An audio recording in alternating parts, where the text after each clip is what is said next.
우리의 이슈가 뉴스를 바꿉니다. 세상을 깨우는 황보선의 출발 새 아침.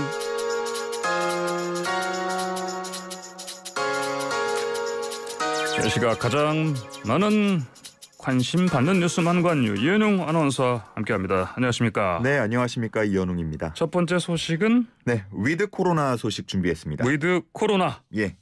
어제 그 정은경 질병관리청장이 국감에 출석해서 관련 질의응답을 진행했는데 이 과정에서 위드 코로나에 대한 좀 답을 들을 수 있었습니다.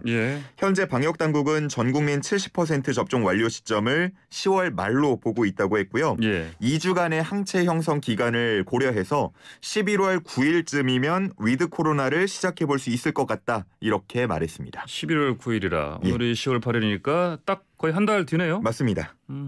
그러면은 이게 이미 이른바 위드 코로나 이거 실시한 다른 나라 상황을 참고해서 우리도 이렇게 하는 거로 보면 되겠네요. 예, 다른 나라 이미 실시하고 있는 곳들도 있고 또 우리나라 역시도 백신 접종률이 점점 이제 늘어가고 있는 상황이다 보니까 11월 초 정도면 우리도 시작해 볼 수 있지 않겠느냐 이런 의미이고요. 위드 코로나가 이제 시작이 되면 치료제가 또 그만큼 중요해진다는 의견이 나오고 있습니다. 치료제. 이에 대한 또 답도 있었는데 현재 코로나19 경구용 치료제를 구매하기 위한 예산이 편성돼 있고 또 추가로 확보할 수 있도록 앞으로도 노력하겠다 이렇게 답했습니다. 그러면서 추가 확보를 위한 예산 편성을 국회 심의 과정에서 원활하게 도와주길 바란다고도 덧붙였습니다. 아, 그래요. 치료제라면 지금까지는 저 주사로 이렇게 맞춰서 하는 거였는데 경구용이니까 이제 먹는 걸로. 그래요. 자, 그러면 위드 코로나로 가려면 또 그 백신 패스 있잖아요. 이것도 잘 정비돼야 되지 않겠습니까? 맞습니다. 지금 백신 패스에 대해서는 계속해서 논의를 이어가고 있는 상황인데 일단은 접종자에게 적용되는 전자증명 시스템에 미접종자의 PCR 음성 확인서를 포함해서 통합 관리하는 방향으로 진행될 것으로 알려지고 있습니다. 이게 좀 잘 정착이 된다면 위드 코로나가 시작됐을 때 급격한 확진자 증가 같은 것들을 좀 억제할 수 있지 않을까 이런 기대가 나오고 있습니다. 그렇군요. 그 해외에서 백신을 맞은 경우에도 이제 국내에서와 같이 똑같이 맞은 걸로 인정받게 되는 거 이것도 지금 어떻게? 어제부터 이제 그렇게 됐습니다. 어제부터입니까? 그 이전까지는 보면 해외에서 백신 접종을 한 경우에 입국할 때 자가격리는 면제가 됐지만 국내에서 사적 모임 인원 제외 대상에는 포함되지 않았었잖아요. 근데 어제부터는 국내에서 백신 접종을 맞은 것과 똑같이 인정을 받게 됐습니다. 그렇군요. WHO의 승인을 받은 백신을 같은 국가에서 접종한 후에 2주가 지나야 하는 조건이 달렸고요. 접종 증명 내역과 격리 면제서를 제시하면 종이 형태 또는 앱을 통한 전자문서 형태의 확인서를 발급받을 수 있습니다. 그렇군요. 자, 슬슬 위드 코로나로 가고 있군요. 다음 소식 주시죠. 네, 두 번째 만관유는요. 장용준의 사전 구속영장 청구입니다. 장용준이라면 장제원 의원 아들 노엘 래퍼. 맞습니다. 구속영장이 청구됐다. 이게 좀 시간이 오래 걸린 것 같아요, 보니까. 맞습니다. 지난 9월 18일에 이제 장용준 씨가 운전을 하다가 접촉 사고를 냈죠. 현장에 출동한 경찰의 신원 확인 그리고 음주 측정 요구 등에 불응한 그런 사실이 알려져서 좀 논란이 됐습니다. 그래서 서울 서초경찰서가 9월 30일 장 씨를 불러서 6시간에 걸쳐서 조사를 했고요. 다음 날 구속영장을 신청했는데 6일 정도가 지난 어제였습니다. 서울중앙지검이 구속영장을 청구했습니다. 그래요? 보통 신청하면 바로 청구 들어가는데 왜 이렇게 거의 일주일 가까이 걸렸을까요? 구속 전 면담 일정을 잡는 데 좀 시간이 걸렸던 것으로 보이고요. 끝내 어쨌든 구속영장은 청구가 됐습니다.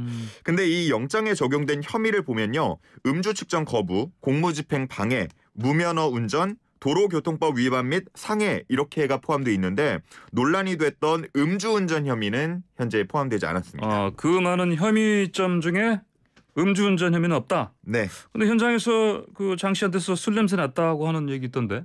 그런 얘기도 있었고 또 사고 당일에 음주 장면이 담긴 CCTV 영상도 경찰이 확보한 것으로 알려졌는데 하지만 이 구체적인 음주량이라던가 경과 시간 같은 것들이 확보되지 않으면 음주운전 입증이 쉽지 않기 때문에 그 대신에 음주 측정 거부 혐의로 대신해서 혐의를 적용했습니다. 그래요? 자, 그러면은 앞으로 이런 사례를 이거 알게 되면은 음주운전 측정 거부하려는 사람 많아지는 거 아니에요? 잘못하면? 예, 그런 부분이 아마 많은 분들께서 지금 우려하는 지점인 것 같습니다. 예. 음주 측정 거부 사례가 매년 한 3,000건 정도에 육박한다고 하는데 이렇게 많아요? 예, 작년에는 이를 뛰어넘어서 4,400여 건 되고요. 예. 또 이번에 이 장영준 씨 이야기로 좀 많은 사실이 알려지게 되면서 혹시나 이보다 이제 더 늘지 않을까 이런 우려가 커지고 있습니다. 예. 예, 자세히 보면 이 둘의 처벌 수위가 다른데요.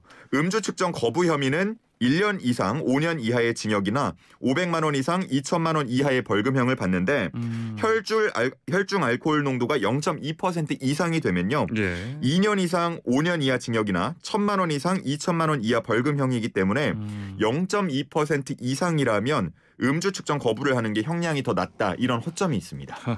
참. 자, 그래서 이런 거 앞으로 그 방지하려면 이것도 뭐랄까 이제 관련 법을 좀 고쳐야 되겠는데. 네. 이른바 노엘 방지법 이거가 발의됐다면서요? 예, 민영배 더불어민주당 의원이 방금 말씀드린 이런 허점을 좀 보완하기 위해서 예. 이 둘을 동일한 수준으로 맞추자라면서 도로교통법 개정안을 발의했고요. 예. 이른바 이제 말씀하신 노엘 방지법이라는 이름으로 불렸습니다. 그래요? 참고로 이제 노엘 씨 같은 경우, 장용준 씨 같은 경우는 구속 전 피의자 신문 영장 실질 심사가 오는 12일 오전 10시 30분에 열릴 예정입니다. 12일이요? 예. 그러면 또 그 대체 휴일 끝나고 화요일이네요? 맞습니다. 이것도 시간이 오래 걸리네. 알겠습니다. 다음 소식 주십시오. 네, 세 번째 망관유는요. 람보르기니 버리고 달아난 운전자입니다. 람보르기니라 이거 그 유명한 고급 외제차인데 그걸 버리고 달아났다. 이유가 뭡니까? 사고가 났는데요. 예. 어제 새벽 서울 강남의 한 사거리에서 고급 외제차와 오토바이가 크게 부딪히는 사고가 났습니다. 양쪽 모두 다 거의 속도가 굉장했기 때문에 예. 좀 큰 사고가 났는데 외제차에 타고 있던 운전자가요. 갓길로 차를 세우는가 싶더니 이내 차를 버리고 달아나 버렸습니다. 달아났다. 그러면은 보통 이렇게 큰 사고가 나면요. 일단 현장 구호 조치를 먼저 하는 게 맞습니다. 제일 중요한 거고. 그런데 도망갔다. 그 오토바이 운전자 20대 남성은 꽤나 크게 다친 것으로 알려져서 지금 예. 병원으로 옮겨졌는데 뭐 생명에는 뭐 다행히 예. 지장이 없다고 합니다. 그래요? 이 경찰이 도착했을 당시에 람보르기니 운전자는 현장을 달아난 상태였는데 이 차량 가격이 뭐 아시는 것처럼 굉장히 비쌉니다. 뭐 6억 원 이상 된다 이런 추정도 나오고 있습니다. 예. 어떤 이유이기에 고가의 외제차를 버리고 달아났는지 현재 그 큰 관심이 모이고 있습니다. 당연히 또 아까 음주운전 하고서 거부하는 상황처럼 음주운전했기 때문에 달아났을 것으로 의심되지 않습니까? 예, 뭐 그런 의혹이 현재로서는 가장 많습니다. 예. 차량 운전자가 뭐 만취 상태였는지 아니면 당황했는지 모르겠지만 뭐 차량 대시보드에 올려놨던 번호판 같은 것들을 치우지 않고 갔기 때문에 이 번호를 토대로 추적을 해보니까요. 한 슈퍼카 동호회 회원 40대 남성으로 차량 주인이 나타났고 예. 수입차 정비업체 대표로도 알려져 있습니다. 아, 그래요? 동호회에다가 40대다. 예. 그리고 정비업체 대표다. 정비업체 대표로 방송 인터뷰를 한 것도 지금 공개가 좀 어느 정도는 되고 있습니다. 그래요? 자, 하여튼 뭐 그 전화번호가 그래도 나왔다고는 하지만은 다른 사람이 운전할 가능성은 혹시 봐야 되는 거 아닙니까? 예, 뭐 물론 그런 가능성까지 다 이제 염두에 두고 조사를 해야 될 것 같고요. 네네. 그래서 경찰이 차량 블랙박스 그리고 주변 CCTV 등을 추가 조사하기로 했습니다. 그 해당 번호로 연락을 계속 해봤는데 현재는 예. 전화기가 꺼져 있는 상태이기 때문에 네. 가족을 통해서 출석을 통보한 상태라고 하고요. 앞서서 말한 그 음주 그 혐의, 음주 부분도 물론이고 약물 투약 여부 등도 함께 조사할 것으로 알려졌습니다. 그러니까 음주운전을 했을 가능성, 그거 함께 약물 투여, 예, 넓게 이것도? 가능성을 좀 보고 있습니다. 예, 예. 철저한 조사가 이루어져야 되겠습니다. 다음 소식 간단해 주십시오. 예, 벤투호 구한 캡틴 손흥민입니다. 예, 어제 열린 경기에서 좀 봤습니다. 예, 사실. 맞습니다. 예, 어제 정말 뭐 극적인 그 역전골이 나오면서 예. 역전이라고 하기 그렇고 후반 거의 끝나갈 때. 예. 44분에 나오면서 예. 손흥민 선수의 골로 예. 우리가 승리를 가져왔는데 이로써 우리는 조별 이제 2위가 됐고요. 예. 2위까지 직행을 하기 때문에 이 순위를 잘 지켜야겠습니다. 그럼 다음엔 어디하고 싸우죠? 이제 이란전을 맡게 됩니다. 현재 3연승으로 조 1위를 달리고 있고요. 우리가 강팀이잖아요. 원정을 갑니다. 강팀인데. 예, 이란. 원정은 지금 이란 원정은 저희가 1994년 이후에 한 번도 이긴 적이 없거든요. 예. 사실 좀 이기기 어렵다라는 지금 전망들이 나오고 있지만 한번 그 기록을 좀 깨보기를 바라겠습니다. 예, 알겠습니다. 자, 오늘의 만관 여기까지 듣겠습니다. 감사합니다. 네, 감사합니다.